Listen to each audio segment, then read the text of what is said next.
Ooh, we're shaking. Stop shaking. Testing, testing. 1, 2, 3. Ooh, that is sharp. Yo, this new Canon EOS R camera, let me tell you, those first few videos I put it out on YouTube, it just couldn't be saved with that quality, so you know I had to upgrade, and now I am pleasantly surprised with how sharp we are looking. I am actually really, really pleased. Okay, anyways. Alright, I think we're good. I hope this is good framing and whatnot. I haven't actually done anything in my room yet, and here we are. This is my childhood room. I don't really actually like live anywhere because I'm always traveling, so you guys can't really see, but my walls are blue, my ceiling has clouds. It's fine. I'm gonna remake my room. That'll be another video for another day. Anyways, okay.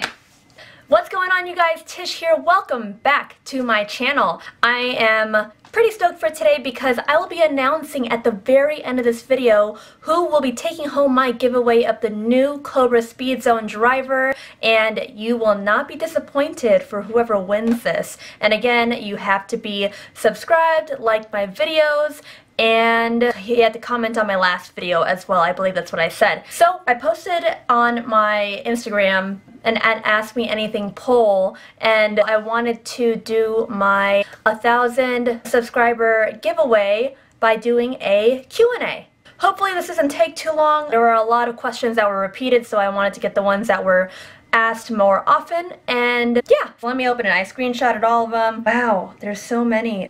Okay, hopefully we do get into this, or we finish this. Okay, let's start this Q&A, you guys. Let's get to know me. Here we go.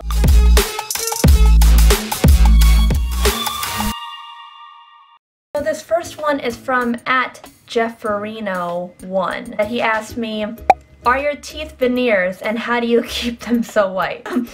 My teeth are not veneers. But thank you. I hope that they look really white right now. My teeth are not veneers. I did have braces when I was a kid, and how do I keep them so white? I brush them 2 to 3 times a day. I don't whiten it actually as often as people probably assume or guess. I actually whiten it very rarely. I had this obsession back in high school where I whitened it almost, I felt like, every day, and my teeth almost looked like transparent. It was like 3D, and my teeth was very sensitive, and it was so bad that I felt like even when the wind hit my teeth, I couldn't even smile. I couldn't show it because it was that sensitive, and I think from then it always scarred me in terms of how often to whiten it, so I don't do that too much anymore. Next, this is from @RobRian99. Rob asked, have you ever tried the one-length irons, and if so, what do you think? So for those of you who don't know, Cobra is the only club company that actually carries one-length irons, which was inspired by Bryson DeChambeau. He's on the Cobra Puma team. He's a great guy.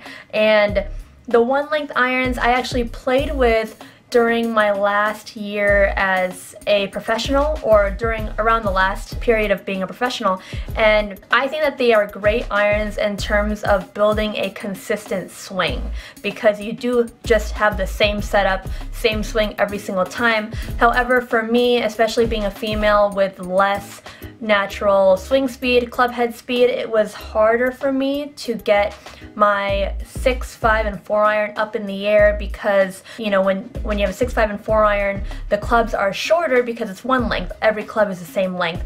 So my 6, 5, and 4 iron were a little shorter, and to adjust for the distance, my ball flight was a lot lower. I'm assuming that the club face was a little bit de-lofted, and there's more weight. And if people like that feeling of having a club that's kind of like a mallet, then that's great. But for me, I went back to traditional after that because I felt like I couldn't get the same trajectory every single time. However, I have a lot of friends who have tried the one length and they love it. I think it's a great option for those who are getting into the game, who are maybe like averaging in the 80s, 90s. However, if you are a really serious golfer, I would just experiment with it. It's really all about feel and the way it looks to you. So that's that. Next, this is by @Aspendale36. What will you do in 2020 that you didn't do in 2019? Well, I always set goals for the new year, obviously, and it's still January right now, and I think my biggest goal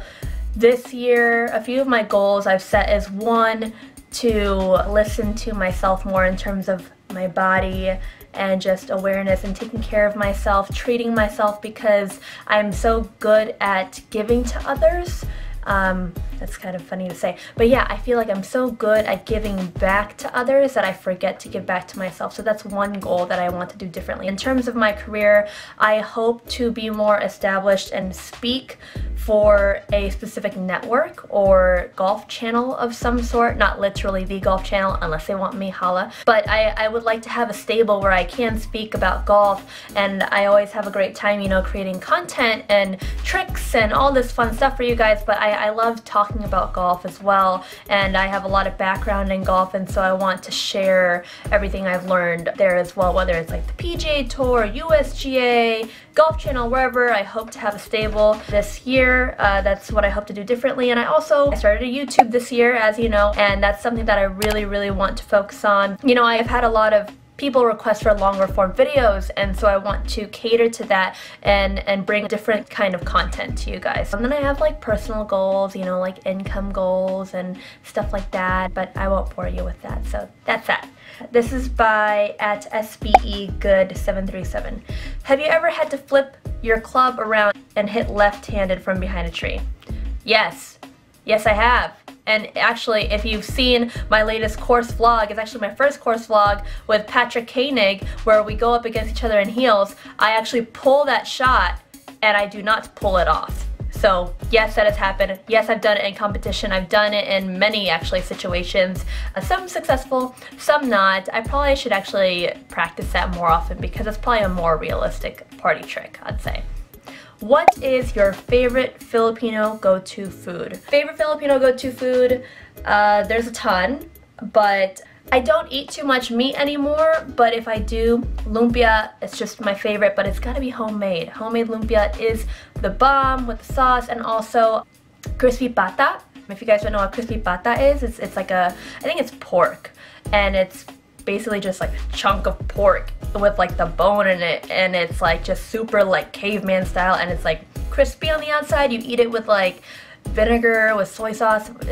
It's really good. I'm actually getting really hungry now. All I feel like I had is coffee. Next question, where did you go to college? I went to Cal State Fullerton, and that's where I played D1 golf. I played mostly #1 there. I seeded #1 there throughout my 4 years, and it was such a great experience, and I didn't want to go too far from home. I had a lot of different offers on the table, but I think that was a great option because they had a really great communications program, and I ultimately went there because my college coach at the time, she no longer is a coach there anymore. Her name is Pearl Sin, and I owe a lot of my golf success to her because she was such a great role model, still is a great friend of mine. I actually consider her more like another mom, and she was definitely there for me from the very beginning of the recruiting process till now.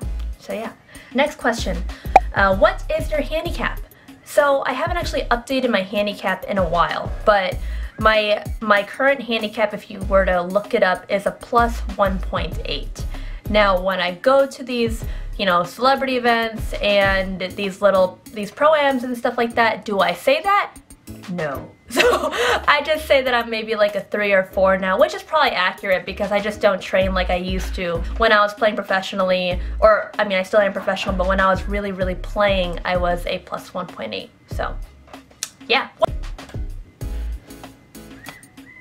Sounds like things are breaking. Next question. What is the one swing thought you always go to?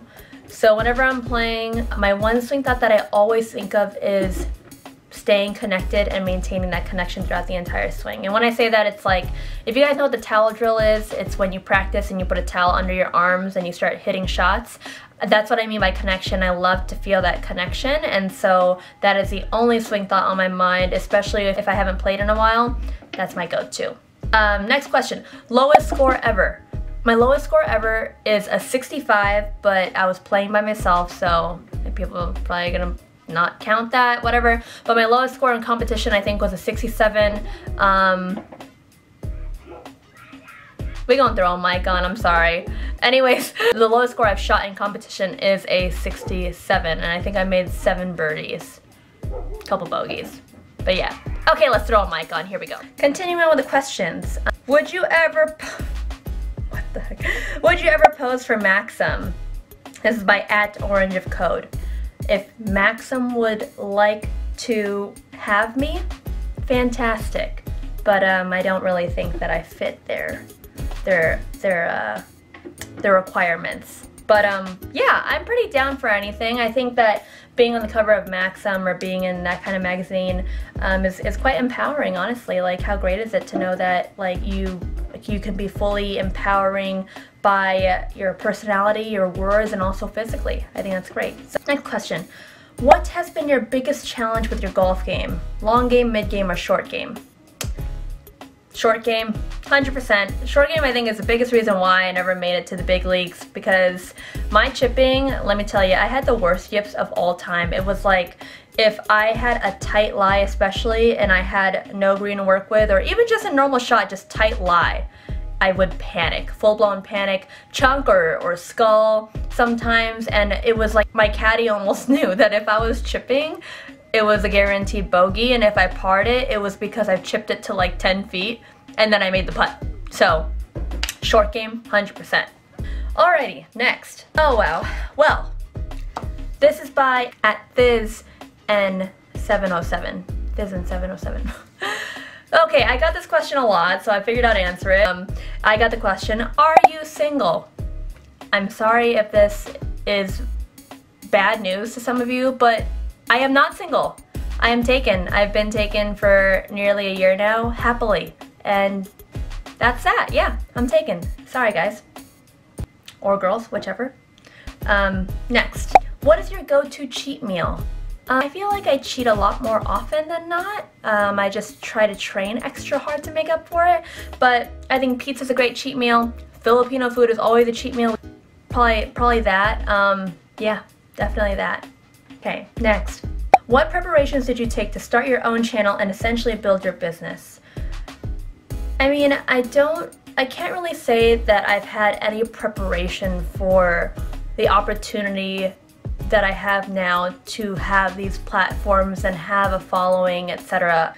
I mean, if I think of the preparation and what it took to get here, I would say it was probably my 23 years of experience in golf. I started when I was 3. You could do the math. I've been golfing all my life, and so I guess that was preparation. You know, playing competitively as a junior, high school, collegiate, and professional helped prepare me for everything that I'm doing now. But a lot of building my own channel, I truly believe, came with timing. And right when I turned professional in 2015 was the rise of social media in golf, and I just tried to take advantage of that. My means of doing that was to show my golf game to a broader audience, to help me get sponsors and whatnot, and with that came a following and slowly growing. It's not an overnight thing, you guys. I wish I could say it was. I've been doing this since end of 2015, you know, and I am still nowhere near as a bunch of other influencers or golf personalities or any personalities, you know. It doesn't even need to be golf. The thing with social media is that there's no guarantee. Like, you don't actually know what's going to happen next, but what you could do is better prepare yourself for what you have coming forward. And I think the way I prepare myself now is just, you know, thinking of what content works, what doesn't, being sure I'm really authentic to myself and doing things that I truly, truly enjoy, and always going with the changes and the tides of social media and the world. I think what was important was, you know, as soon as opportunities started rolling my way, the biggest thing I did was try and find a way to make more opportunities come, which was by increasing my relationships, building bonds with important people in my world, and just becoming friends with them, and just making that a priority, because let me tell you, a lot of it is truly who you know. And so that was a lot of my preparation into getting into the things that I have now, and sponsorships, and, you know, all the gigs that I have that I'm very, very grateful for. So yeah, I hope that answers your question. Next, what are some drills to do during the off season for us non-Cali golfers? I think if you're just hitting into a net, hitting in a basement, or you know, whatever facility that you get to practice at, I think it's really important to always work on your GSAP, which I just released my last video. If you come back into when you know, golf season is in full effect and your GSAP is in line, your setup, your grip, stance, alignment, and posture, again, live by it, breathe by it. As long as you have that ready, you will not stray too far away, promise. Next, First date event, what would you recommend as an option? Oh, I think this person is saying, what would you recommend as a first date? Miniature golf, top golf, or 18 holes? I think for a first date, I honestly think top golf is such a great option because it's just a very casual way to golf. You know, the girl can still dress up and look cute, but you can still have drinks and be casual, and you can still hit shots and teach your date, or she already knows how to golf, she can school you, whatever. Highly recommend top golf. I feel like miniature golf is a little overplayed now. I don't think it's as fun. Top golf is way more fun in my opinion, so yeah. Next question. Location of the most romantic date in 2019. I don't know if you're asking where's the most romantic location that I've been to for my own dates or just in general, but you know, I don't even think it's really location that matters. I think it's truly about who you're with, and it'll make anything romantic. You feel? Is that cheesy? I'm a sap for love, so I think it's truly about who you're with. If you could go back in time and tell yourself something, what would that be? I would probably tell myself, like, listen, you're gay. If you're questioning yourself, think about it. You know, like, let it register in your mind sooner. I mean, I feel like everybody says this, but nothing goes according to plan. Literally, nothing goes according to plan. And just to trust the process and just work hard at what you're currently doing, and as long as you love it, you will get somewhere. That's what I tell myself. Next, how tall are you? In my stats, I put 5'5". I think I'm actually 5'4" 3/4. Very specific, but yeah. That's actually pretty tall for a Filipino, so I'm just gonna throw that out there. Okay, next. How old were you when you first picked up a golf club? I was 3 when I first picked up a golf club. It was a plastic club. It was a gift given to me, and then my dad caught the golfing bug, and then I was always brought to the range with him because he was a stay-at-home at that given time when I was a kid, and it was our way of bonding. And I haven't dropped the club ever since. Crazy, huh? Next, if you were a parent, how would you go about coaching your kid to ensure that they don't burn out? Don't force them. 100%. The biggest thing, I've seen a lot of really great golfers in my junior career and collegiate career burn out so fast, and they could have totally made it. They had the potential, and they burned out, and I feel like it's because they just lost the love for it. And the biggest thing is to teach them to love the sport, and if it doesn't come, then it doesn't come. Don't force them. And that's the biggest thing. Just don't force them into anything. The only thing you could do is encourage them. So, yeah. Okay, next. Do you have a personal cameraman to take all your pics? No, I have a brother. My little 16-year-old brother. He's really into photography, and I love him so much. And he takes a lot of my photos from home, but honestly, when I go to these events, it's really just like me and my friends or my agent. We just, you know, swap each other's phones. We take pictures of each other. It's called portrait mode. Technology is great. You can take high quality photos now, even from your phone. So yeah. How does lifting weights help your swing and endurance? Honestly, just working out and staying healthy really helps your swing and endurance. I mean, golf is still a sport. Just like any other sport, you want to maintain your physiques to be able to perform at your highest level, right? For me, I don't just lift weights. I do a lot of interval training, so a mix of high intensity, high heart rate activities with weights, no weights, it just depends. I feel like it helps because you need a lot of endurance for golf, especially if you're walking 18 holes, if you're walking 36 holes and you're carrying your bag, you need that. And for your swing, I mean, any additional power that you can achieve to create more swing speed, the better. If your technique is aligned, then any additional power is great help. So that's that. All right, here we go. Next. Are you going to try to get on tour? I believe you'd be an awesome asset, most definitely. Thank you.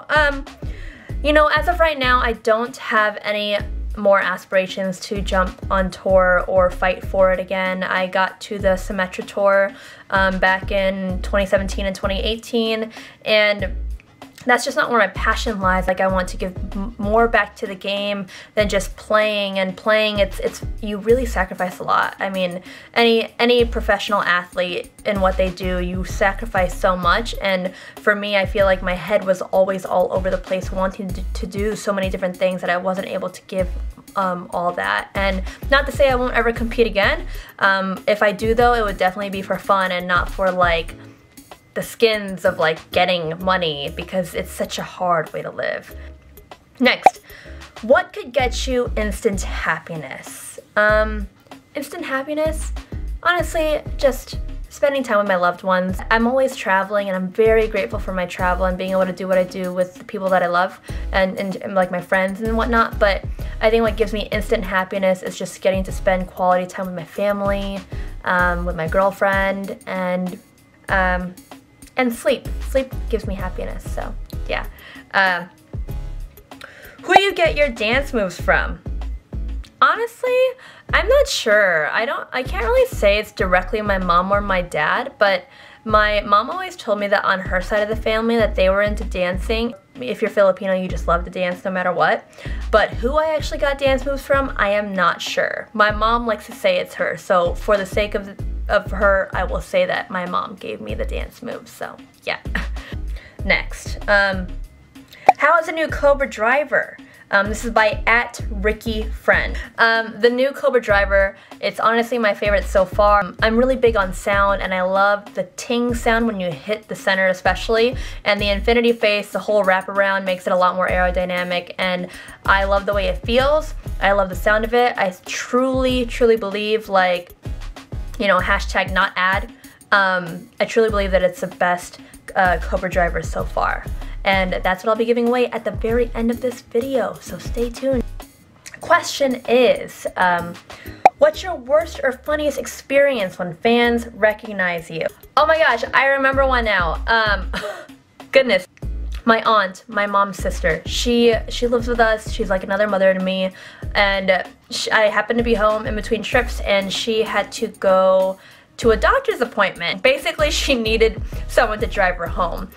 And so, get this, I go to hospital or whatever to go pick her up, the clinic, and I check in and I say, hey, I'm here to pick up my aunt, her name is this and that, and right when I'm about to head out, I open the door, and I think it was like the janitor or someone helping, assisting, bringing in like air tanks or something like that, and this guy goes, Tisha? And I was like, huh? Like, it was so awkward because I was just straight off a workout, no makeup, no eyebrows. If you follow me, you know how I feel about eyebrows. No eyebrows, hat on, I was just messy. Obviously did not think anyone was gonna recognize me. And this guy goes like, Tisha, are you Tisha Allyn? And I was like, yes. And he was like, oh my gosh, I follow you on the gram, I'm a big fan. And he was like, what brings you here? And the door said, like, whatever it is for, like, it's obvious that I'm there for, not for my colonoscopy, but whatever it's called. And I was like, I'm here to pick up my aunt. She has a doctor's appointment for this right here. And he was like, oh, okay, well, do your thing, I'm a big fan. So that was like, I thought that was pretty funny because it was just a very weird place to get recognized, and just threw me very off guard. Yeah. Next question. Oh my gosh. How old is Hart and why does he look homeless? This is from one of my best friends, well, literally my best friend. She's my childhood best friend. Her name is Angela. So if you've not, actually no one really knows this. So since I was 9 years old, I have this stuffed toy and it's a heart. And I actually happen to have it right here. My dad gave this to me on Valentine's Day when I was 9. And it was because this boy at the time, I had a crush on this boy, and he was actually very mean to me, and my dad basically gave me this little stuffed toy and said, no boy is ever gonna love you as much as I do. And I kept it ever since. I still have it to this day. I cannot sleep without it. I cannot travel without it. It's very crazy. Only my close circle of friends know it because they see me bring it with me and they see me sleep with it, and this is what it looks like. Don't make fun of it, okay? This is it. This is Hart. Clearly it's missing a lot of hair, and it's just a heart with little feeties, and that's why it has a little less hair. That's why it looks homeless, okay? I don't know what happened. It just got old. And I can't live without this thing. If I honestly lost this, which I have one time, but found it, thank God my brother hid it from me and I wanted to kill him, but if I ever lost this, I truly don't know what I'd do, because I don't think I can ever find this on Google or any store anymore, so yeah, that's my story of Hart. Yeah. Okay, next. Gosh, how many questions do I have? How long have you been playing golf, and who is your favorite golf player? I have been playing golf since I was 3 years old. I'm 26 now, so 23 years. And my favorite golfer, cliche, Tiger Woods though, like what this guy has done for golf is just unheard of. It literally gives you goosebumps. When he won the Masters last year, I cried because it was just so epic, and that's the effect that he has on people, and I think the fact that he has an effect is just insane. Next. Well, I kind of just answered this question. I said, what age did you start, and when did you know you loved it? So, when did I know I loved golf? Honestly, I don't recall a time when I wasn't golfing. I obviously went through ins and outs of loving golf. I loved it when I was like 7 to like 11 years old. I was a kid. I loved playing nationwide tournaments. I played against like Mariah Stackhouse, who is now on tour, Dottie, who is now on tour. Lexi was in the age division below me, and we'd compete, and I loved it because I got to see my friends from around the world. And then when I was a teenager, I hated it because I felt like it took away from my social life, and I wanted to, you know, do different things, and I learned to love it again in college and up till now. I just don't know what life is without golf, honestly. Next. Golf course you have not played yet but really want to. Augusta. Who doesn't want to touch Augusta? I've been to Augusta for the Masters. I've touched the grass, but how great would it be to just hit a shot and just like make a perfect divot there? It's perfect, literally. Next question. Ooh, we're shaking. Can we create a golf dance competition? This is my agent. This is Jess. Yeah, sure. That would be fantastic. That'd be cool to golf on the tee box. Or, well, obviously you're golfing on the tee box, but if we did a little dance competition on the tee box, I think that'd be so much fun. I think getting people, especially who are not usually into dancing, to dance is the funnest thing because it just breaks them out of their shell. I love doing that. So yeah, totally. My foot is asleep. Is this my last question? Oh, this is my last question. Wow, we ran through it. What was a moment or event that made you want to discuss or reveal your sexual orientation? This one was kind of brought up quite a bit, and so it just kind of worked out perfectly that this was the last question that we're going to end on. What's wrong? You intruded literally at the worst time. Where's the camera? I'm sure I'm going to do an actual video on this down the line, really explaining my story, but for those of you who don't know, I came out on my Instagram last July at the very end for Pride Month with Scratch TV, and they helped me make it happen, and it was a very emotional time.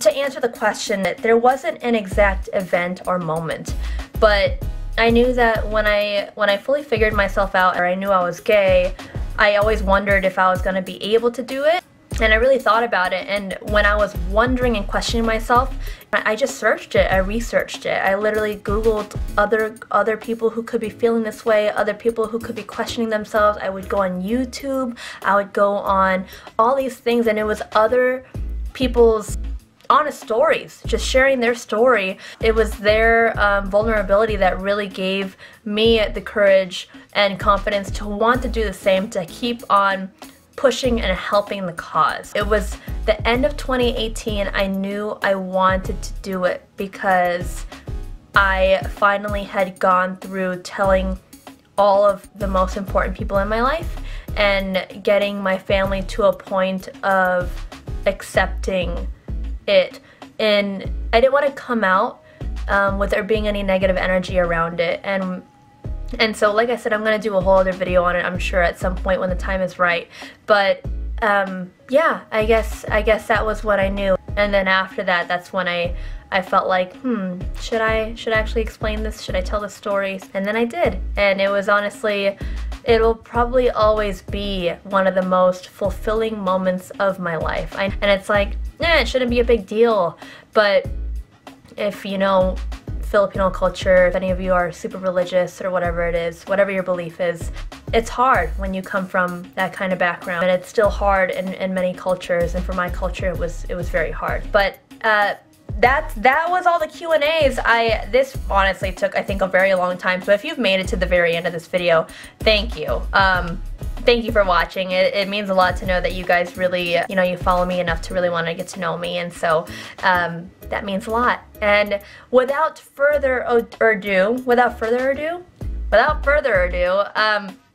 I'm going to announce the winner, so stay tuned right in this next clip.